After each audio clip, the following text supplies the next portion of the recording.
Good morning. Good morning. We are extremely pleased that you're here.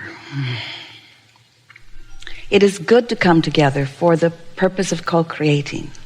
Do you agree? Yes. You are knowing what you're wanting? Yes. You like how your desire evolves? You're doing a good job of keeping up with your desire? That's the rub, isn't it? Because sometimes you say, I want it, but. So you contradict your own desire with your belief of where you are.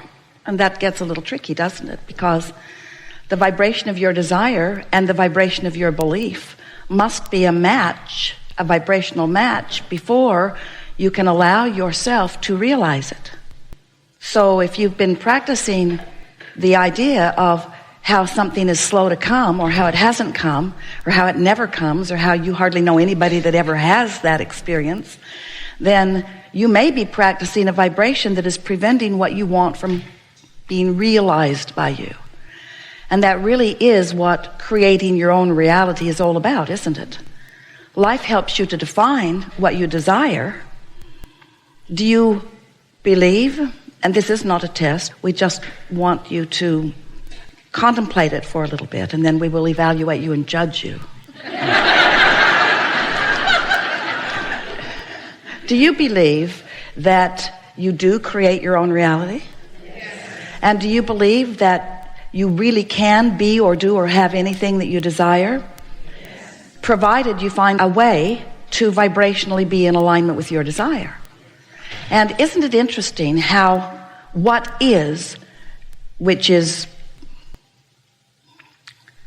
not as important as you want to make it out to be, isn't it interesting how what is gets so much of your attention? Let's talk about what is.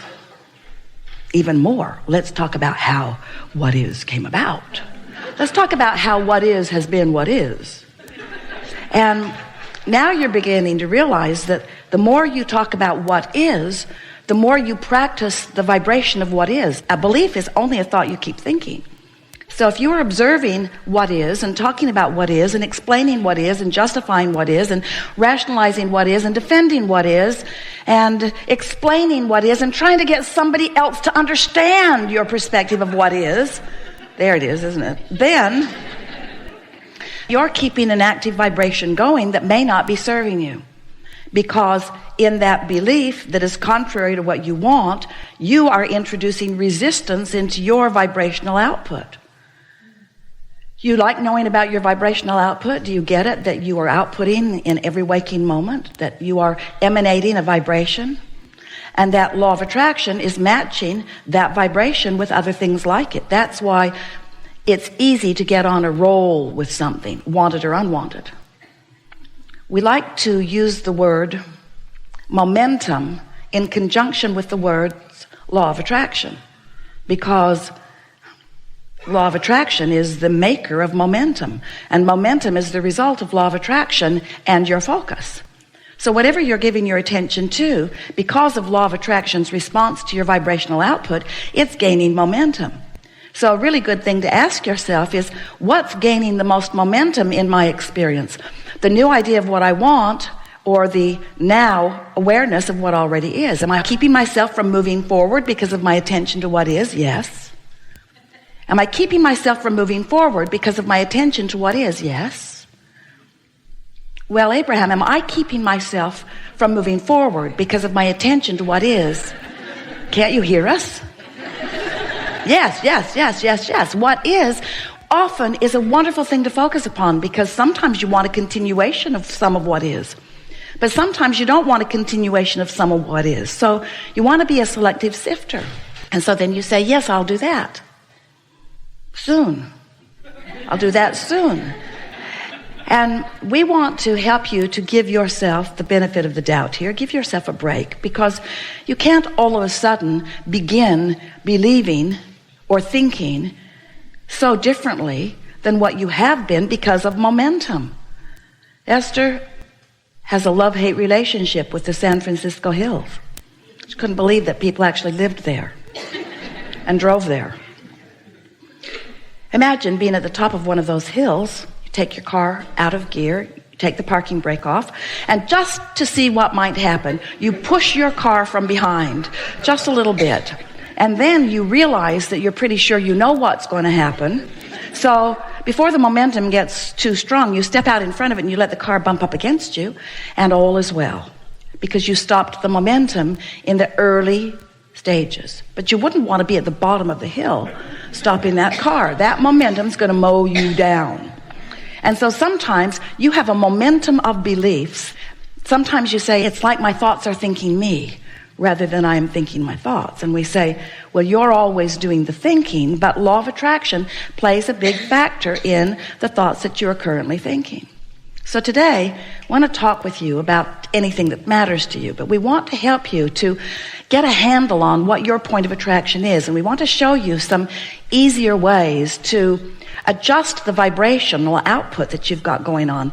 Begin to let some of those beliefs that aren't serving you go dormant by your lack of attention to them. But you can't all of a sudden let something go dormant that has momentum going. That's like saying, okay, I'm going to push my car, and right before it crashes into the bay below, I'm going to stop it. And we say, probably not. Not in a comfortable way. And we want you to know that you can change your beliefs in comfortable ways. It doesn't have to be a hard thing. Someone said to us the other day, how do you get rid of doubt? And we said, before you get it. Well, how annoying is that? If I've already got it, then it's too late for me.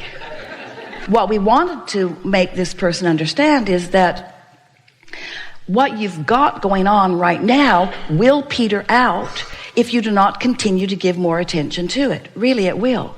This universe is based upon attraction, and when you are thinking about something, law of attraction is responding to the active vibration here and now. So if the active vibration here and now is different than it was before, then your point of attraction is shifted and you're going to receive different things. So today, we want to talk about anything that matters to you, but we want to weave it into the framework of the laws of the universe as we know them to be.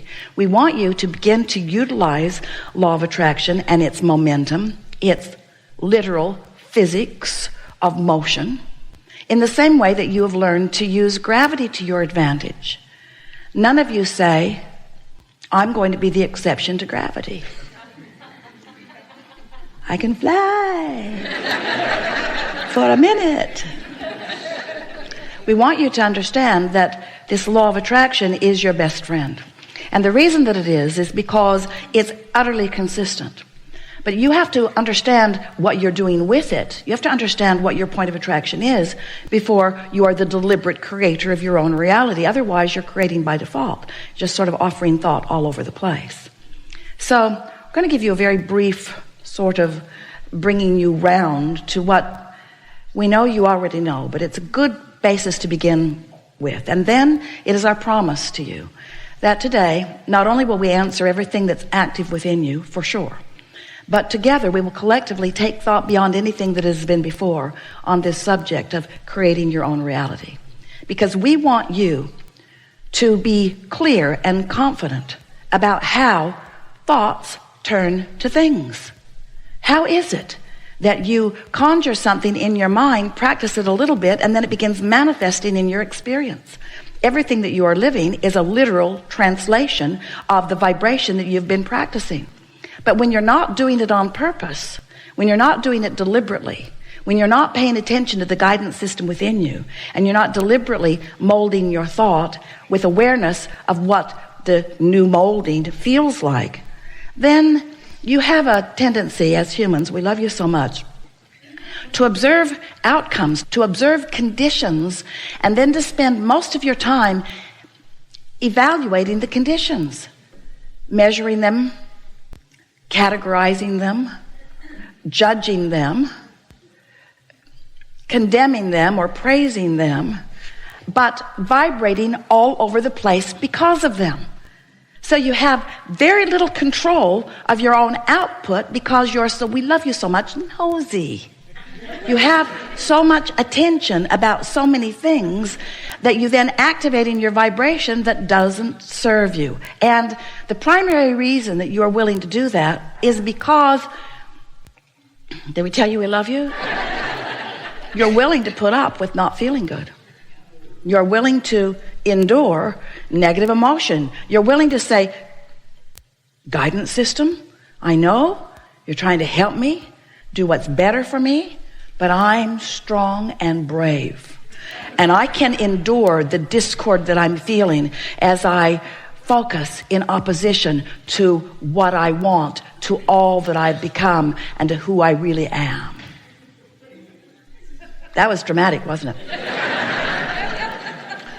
But you do it because you are willing to put up with it to a certain extent. And this is what we meant as we were talking to our friend about getting rid of doubt before it starts. In the early stages of practicing that vibration, it's not all that painful. It feels sometimes like a little bit funny, and then a little bit interesting, and then slightly annoying, and then maybe even overwhelming and irritating. But you can live with all of that. That's just daily life on planet Earth, you say. And we say, but it doesn't have to be. And if you let the momentum of it move from those slight irritations and you don't do something about changing the focus of your thoughts, it's going to get bigger. And before you know it, you've got some full-blown car barreling down the hill, and you're at the bottom of the hill trying to stop the momentum, and you're saying, this is hard.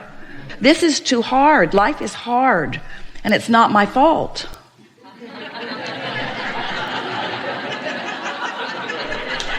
I blame my mother.